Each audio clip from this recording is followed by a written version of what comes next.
Hello everyone. So I hope you all are doing good.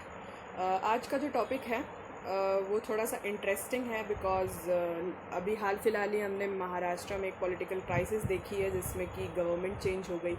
So CM change हो गए। उद्धव ठाकरे जी थे पहले, अब एकनाथ शिंदे जी ने ले लिए शपथ। लेकिन क्राइसिस जो है वो अंदर जो प्रॉब्लम्स हैं वो अभी भी जारी हैं।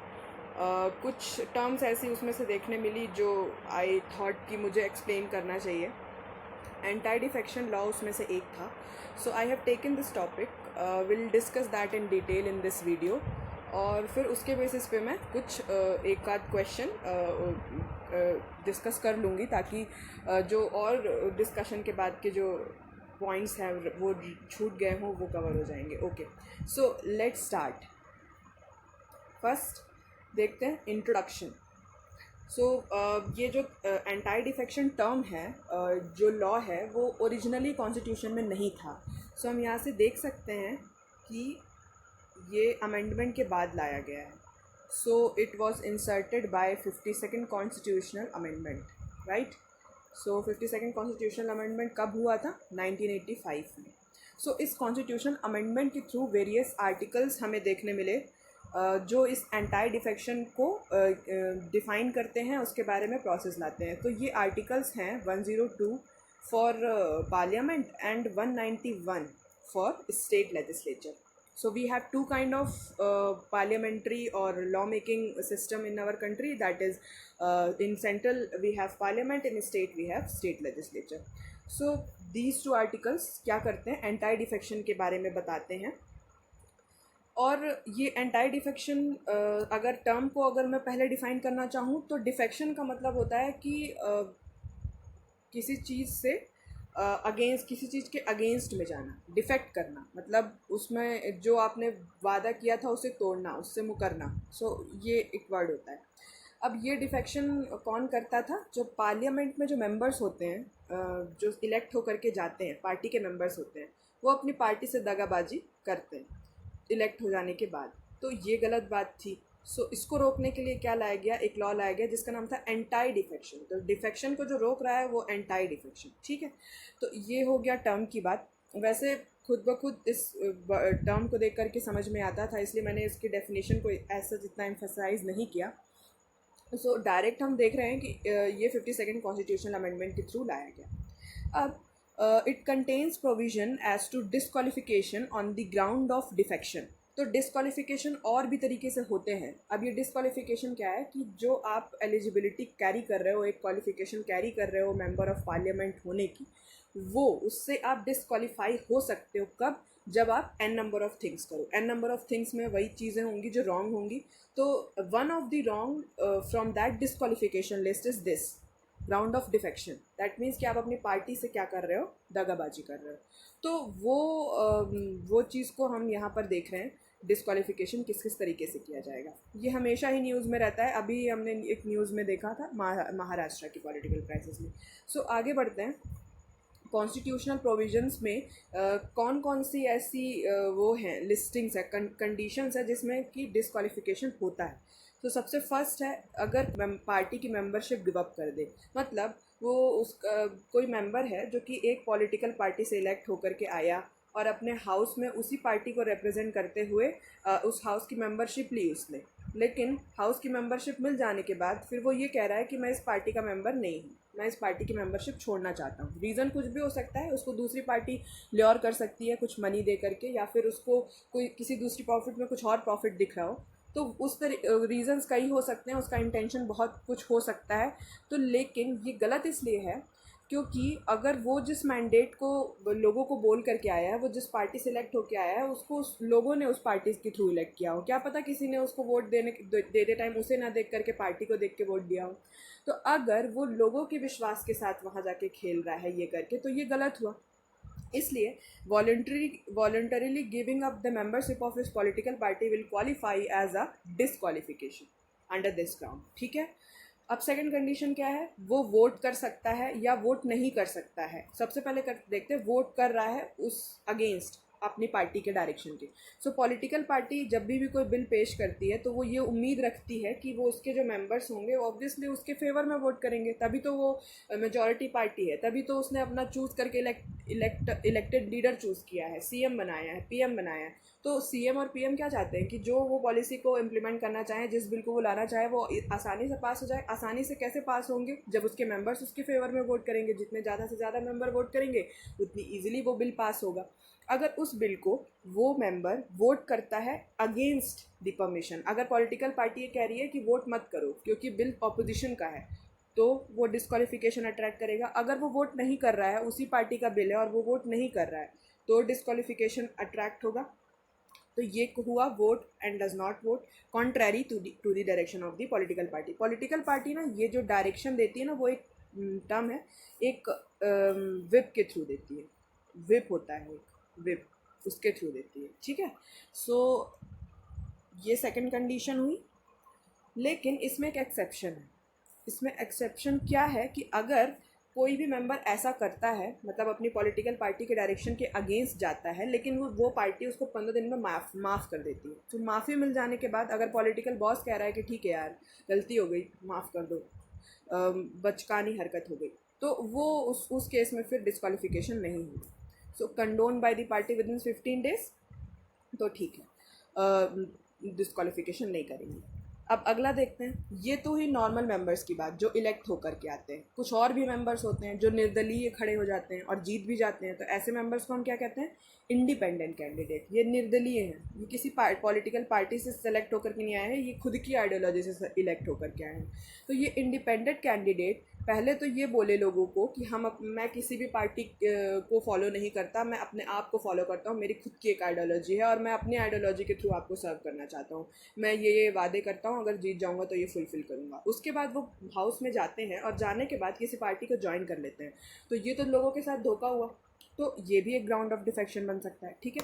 तो अगर वो कोई भी पॉलिटिकल पार्टी ज्वाइन करता है इंडिपेंडेंट कैंडिडेट, तो वो डिस्क्वालिफिकेशन को अट्रैक्ट करेगा। ओके, नेक्स्ट क्या है? देखो, ये हमने बात कर ली अभी इलेक्टेड मेंबर्स की, हमने बात कर ली इंडिपेंडेंट मेंबर्स की। अब कुछ होते हैं नॉमिनेटेड मेंबर्स। तो ये नॉमिनेटेड मेंबर्स क्या चीज़ होते हैं? तो नॉमिनेटेड मेंबर्स इलेक्टेड मेंबर्स नहीं होते हैं, मतलब उनको लोग इलेक्ट करके नहीं भेजे होते हैं। तो फिर ये कौन होते हैं? ये कुछ ऐसे मेंबर्स होते हैं जिनको प्रेसिडेंट अपॉइंट करते हैं, नॉमिनेट करते हैं। क्यों करते हैं? क्योंकि हर कोई इलेक्शन नहीं लड़ता और हर कोई इतनी पॉलिटिकल प्रेजेंस और रिलेशन नहीं होती है। तो अगर उस टाइप के मेंबर भी अपना योगदान देना चाह रहे हैं लॉ मेकिंग में, तो हमारा इंडियन कॉन्स्टिट्यूशन ये अलाउ करता है कि आप ऐसे मेंबर्स को भी रखें। फॉर एग्जांपल रेखा, जो एक बॉलीवुड एक्ट्रेस है, सचिन तेंदुलकर राज्यसभा के नॉमिनेटेड मेंबर्स हैं। तो ये लोग जो पर्सनालिटीज़ है वो काफ़ी अलग अलग फील्ड को रिप्रेजेंट करते हैं। इनके पास इतना टाइम नहीं है कि वो फिर से पॉलिटिकल लाइफ में जा करके ग्राउंड वर्क बिल्ड करके लोगों के साथ रिलेशन बिल्ड करके इलेक्शन लड़े, देन जीते, कंटेस्ट करे। तो लेकिन वो लॉ मेकिंग में अपना एक सिग्निफिकेंट इनपुट दे सकते हैं। तो उनके लिए फिर प्रेसिडेंट क्या करते हैं? उनको नॉमिनेट करते हैं। तो ये हुए नॉमिनेटेड मेंबर्स की बात। अब डिस्क्वालिफिकेशन की बात कर लेते हैं। ऐसे नॉमिनेटेड मेंबर्स जिनको नॉमिनेट किया प्रेसिडेंट ने, वो अगर पार्टी ज्वाइन करते हैं आफ्टर 6 मंथ, 6 महीने तक तुमको कोई पार्टी ज्वाइन करना है कर लो। तुम नॉमिनेटेड हो, इलेक्टेड नहीं हो, इसलिए तुम्हारे लिए ये छूट रखी गई है कि आप पॉलिटिकल पार्टी ज्वाइन कर सकते हो। लेकिन 6 महीने के बाद नहीं, आपको 6 महीने तक में डिसाइड कर लेना होगा कि आपको कौन सी पार्टी ज्वाइन करनी है। तो ये रहे प्रोविजंस डिस्क्वालिफिकेशन टर्म अट्रैक्ट करने के लिए। अब चलते आगे। अब कुछ एक्सेप्शंस हैं इसमें। एक्सेप्शंस क्या है? तो देखो, 52nd कॉन्स्टिट्यूशनल अमेंडमेंट एक्ट था ना, जिसने एंटी डिफेक्शन लॉ को इंट्रोड्यूस किया था, उसने बोला था कि सारा जो डिफेक्शन का मैंने अभी बताया वो डिफेक्शन है। लेकिन अगर कोई पॉलिटिकल पार्टी है, उसमें कुछ मेंबर्स हैं, उसके 1/3 मेंबर अगर किसी दूसरी पॉलिटिकल पार्टी में स्प्लिट होकर के चले जाते हैं, 1/3 मेंबर, तो ये डिफेक्शन नहीं होगा। तो उसने ये बोला कि मान लो अगर किसी पॉलिटिकल पार्टी में 30 मेंबर्स हैं और 10 मेंबर्स उधर चले जाते हैं, तो ये डिफेक्शन नहीं होगा। लेकिन ऐसा केस बहुत सारा बनने लग गया था, बहुत सारी पार्टीज़ बीच में ऐसे अपनी पार्टी से अलग होकर के 10 मेंबर्स 15 मेंबर्स ऐसे मतलब जाने लग गए थे, स्प्लिट बहुत ज़्यादा स्प्लिट होने लग गई थी, बहुत केओस हो गया था। सो 91st अमेंडमेंट एक्ट लाया गया, 91st कॉन्स्टिट्यूशनल अमेंडमेंट एक्ट लाया गया, ये 2003 में लाया गया। ये इसने क्या किया, इसने बोला कि ये जो स्प्लिट है वो उसने इस टर्म को ही हटा दिया। उसने बोला कि अगर कोई पार्टी का मर्जर होता है, तो अब हम लोग ये मर्जर समझ लेते हैं। तो उसने बोला कि अगर कोई पॉलिटिकल पार्टी है, उसके 2/3 मेंबर अगर किसी दूसरी पॉलिटिकल पार्टी से जाके मर्ज हो जाते हैं तो वो डिफेक्शन नहीं होगा, अदरवाइज किसी भी केस में डिफेक्शन होगा। तो यहाँ पर एक चेंज लाया गया कि 2/3 मेंबर का जाना सही रहेगा। फॉर एग्जांपल 30, इसी एग्जांपल को अगर मैं लूँ, 30 मेंबर्स हैं तो 2/3 इसका हो जाएगा 20।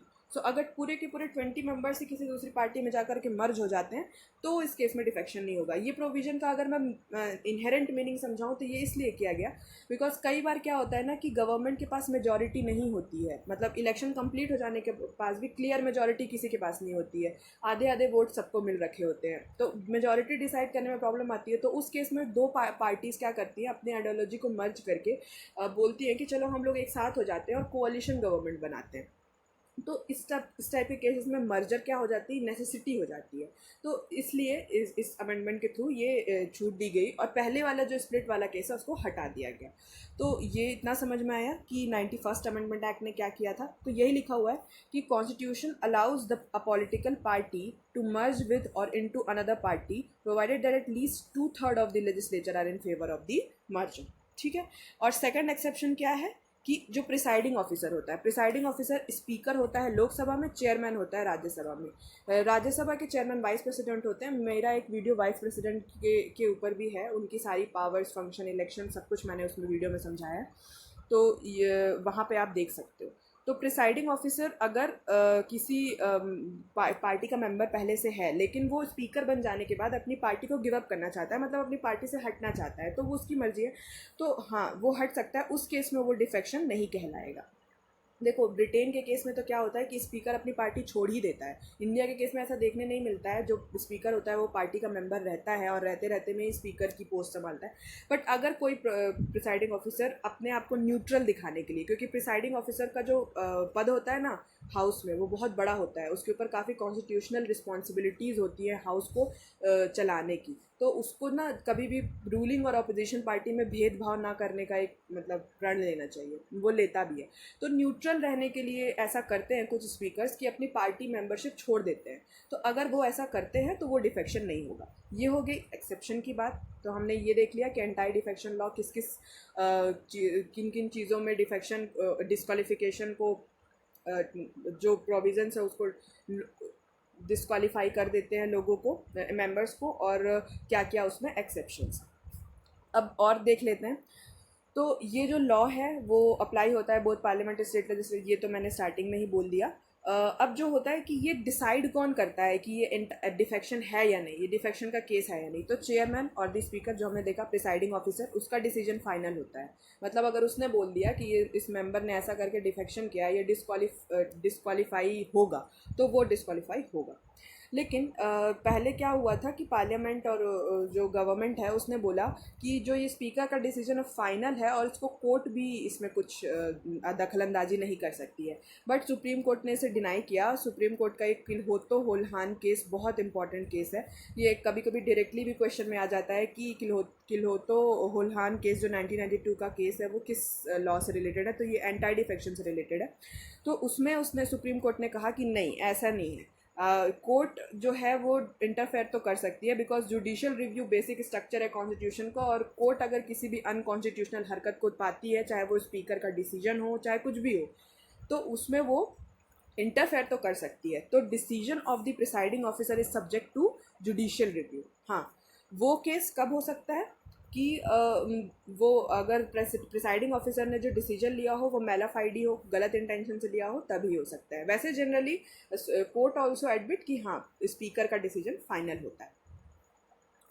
So according to the rule made under the constitution, the presiding officer can take up a defection case only when he receives the complaint. तो ये suo motu power नहीं है. देखो suo motu power का मतलब ये होता है कि कोई भी चीज़ तुमने देखी और तुमको लगा कि इसमें मुझे एक्शन लेना चाहिए, तो तुम उसमें एक्शन लेने के लिए उसमें तुमने फाइल कर दिया उसको, और तुम उसको डिनाई करने के लिए स्टार्ट हो गए. लेकिन सुओ मोटू ना होने का मतलब ये होता है कि आप अपने आप देख करके किसी भी चीज़ में एक्शन नहीं ले सकते जब तक उसकी कंप्लेन ना की जाए. तो स्पीकर देख रहा है कि डिफेक्शन का पॉसिबल केस लग रहा है, डिस्क्वालीफाई हो सकता है, बट जब तक अगर कोई उसकी पार्टी का मेंबर कंप्लेन नहीं करेगा आकर के, तब तक स्पीकर एक्शन नहीं लेंगे. तो सुओ मोटू नहीं है यहाँ पर, सुओ मोटू पावर नहीं है. ठीक है, आगे बढ़ते हैं. अब हमने ये सारी चीज़ें देख ली, एक ओवरव्यू देख लिया कि लॉ क्या है. इसका ऑब्जेक्टिव और रीज़न मैं अभी इसको स्टार्टिंग में रख के अभी मैंने इसलिए रखा बिकॉज उसके बारे में जान लेना ज़्यादा ज़रूरी था, क्योंकि पहले ऑब्जेक्टिव डिस्कस करती तो शायद उतना क्लैरिटी नहीं आ पाता. तो अब देख लेते हैं कि इसका ऑब्जेक्टिव क्या है. तो सबसे पहले तो पॉलिटिकल इनस्टेबिलिटी को कम करने के लिए, क्योंकि अगर कोई भी पार्टी है वो अच्छी खासी मेजॉरिटी के साथ वेब हाउस में अपना सीएम पीएम चूज़ कर रही है और फिर उसके कुछ मेंबर्स ऐसा करते हैं, डिफेक्ट कर देते हैं, डिस्क्वालीफाई होने के एकदम कगार पे आ जाते हैं, तो फिर ये पॉलिटिकल इनस्टेबिलिटी क्रिएट करता है. ठीक है, तो लोगों को भी फिर विश्वास होने लगता है कि भाई हम जो चूज़ करके भेज रहे हैं अपने कैंडिडेट्स, वो तो वहाँ पर रिप्रेजेंट कर ही नहीं रहा है, वहाँ पर तो कुछ और ही गेम चल रहा है. फिर तो पैसे वाले लोग ये कर सकते हैं कि इलेक्ट होकर के मेंबर्स आएंगे, आने दो, इलेक्शन में इलेक्शन का जो भी रिजल्ट होता है होने दो, हम तो पैसे से बाद में एमपीज और एमएलएस खरीद ही लेंगे. तो ये सारी चीज़ों को कम करने के लिए एंटी डिफेक्शन लॉ लाया गया था. सो पॉलिटिकल इंस्टेबिलिटी, एक टाइम था जब कांग्रेस का काफ़ी साल तक रूल होने के बाद जब कांग्रेस वीक पड़ने लग गई थी, तो उस टाइम पे काफ़ी सारे डिफेक्शंस देखे गए थे. तो ये स्लोगन बड़ा फेमस हुआ था उस टाइम पे कि आया राम गया राम, मतलब कि इलेक्ट होकर के आए और तुरंत चले गए, डिस्क्वालीफाई होकर के चले गए. तो ये स्लोगन बड़ा फेमस हुआ था. स्पिरिट ऑफ पार्लियामेंट्री डेमोक्रेसी को मेंटेन करने के लिए भी ऑब्वियसली, और पॉलिटिक्स में एथिक्स होना ज़रूरी है, जो कि बहुत रेयर देखने मिलती है आजकल. तो ठीक है, मान लेते हैं ऑब्जेक्टिव था इसका कि ये पॉलिटिक्स में एथिक्स को लाएगा. और फैसिलिटेट करना मर्जर ऑफ पॉलिटिकल पार्टीज. तो ये मैंने बताया 91st अमेंडमेंट एक्ट के थ्रू ये इम्प्लीमेंट किया गया था. तो ये हमने देखा. तो ये रहे ऑब्जेक्टिव्स. अब चलते हैं कुछ क्वेश्चन की तरफ, देख लेते हैं कुछ क्वेश्चंस.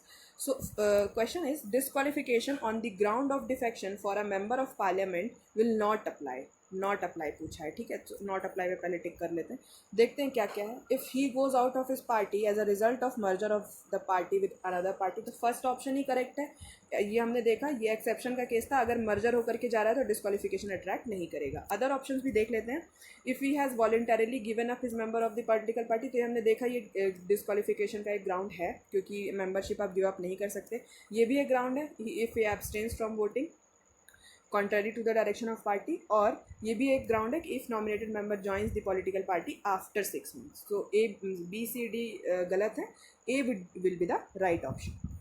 नेक्स्ट क्वेश्चन क्या है. The entire defection law is intended to strengthen the fabric of Indian parliamentary democracy. अभी हमने देखा, ऑब्जेक्टिव में देखा कि हाँ, इंडियन पार्लियामेंट्री डेमोक्रेसी की स्पिरिट को स्ट्रेंथन करता है. सेकेंड है, the entire defection law was enacted during the prime ministership of PV Narasimha Rao. नहीं, ये गलत है. ये राजीव गांधी जब पीएम थे तब ये लाया गया था. So only one will be right. So answer would be A, only one. Okay, now next question is what is the subject of 91st constitutional amendment act. ये हमने देखा कि 91st कॉन्स्टिट्यूशनल अमेंडमेंट एक्ट ने जो split थी party की 1/3 वाली, उसको जो 52nd कॉन्स्टिट्यूशनल अमेंडमेंट से लाया गया था, उसको उसने हटा के मर्जर का प्रोविज़न इंट्रोड्यूस किया था. ठीक है, तो ये वाली चीज़ के साथ साथ एक और चीज़ उसने इंट्रोड्यूस की थी, वो है 91st कॉन्स्टिट्यूशनल अमेंडमेंट एक्ट ने लिमिट किया था size of council of minister का. तो ये देख लेते हैं क्या है. काउंसिल ऑफ मिनिस्टर्स जो होते हैं वो कैबिनेट के जो मंत्री हम देखते हैं ना, ministry of communication, ministry of foreign affairs, ministry of home, ministry of finance, ये सब जो मिनिस्टर्स होते हैं वो मिल करके काउंसिल ऑफ मिनिस्टर्स बनाते हैं, राइट. तो इसने क्या किया था, काउंसिल ऑफ मिनिस्टर के साइज़ को 15% तक सीमित किया था. 15% किसका? 15% टोटल जो भी मेंबर्स हैं हाउस के. ठीक है, तो total strength of the house की. तो अगर मान लो 150 है टोटल स्ट्रेंथ, तो उसका 15% निकालेंगे, ठीक है, और जितना भी होगा उतने मेंबर्स आ सकते। ओके तो ये इसने काउंसिल ऑफ मिनिस्टर का जो साइज़ था वो लिमिट किया था, ये इसने पार्लियामेंट में भी किया था और स्टेट लेजिस्लेचर में भी किया था। सो ये एक एडिशनल इन्फॉर्मेशन थी जो इस क्वेश्चन के थ्रू मैं देना चाहती थी। So that's all about this session I guess. Thank you. And if you like the content, if you like the video, if you like the way I am explaining things to you people, then please like, share and subscribe the channel. Thank you again.